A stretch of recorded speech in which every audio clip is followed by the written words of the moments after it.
डोंबिवली शहर के खंबालपाड़ा क्षेत्र स्थित केडीएमसी डंपिंग ग्राउंड में खड़ी एक घंटा गाड़ी से महिला का सड़ा गला शव मिलने से इलाके में सनसनी फैल गई है।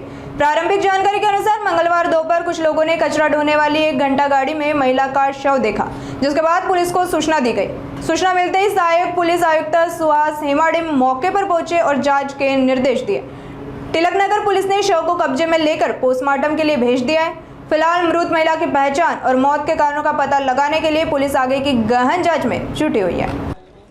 आज रोजी टिळकनगर पोलीस स्टेशन हद्दीतील खंबाळपाडा येथे जे केडीएमसीचं डंपिंग ग्राउंड आहे, या ठिकाणी एका महिलाची डेड बॉडी सापडून मिळून आलेली आहे। त्याबाबत आम्ही उत्तरीय तपासणी केल्यानंतर आणि नातेवाईक वगैरे महिलेचे नातेवाईक शोधाचे कार्य चालू केलेलं आहे आणि पुढील कारवाई करत आहोत।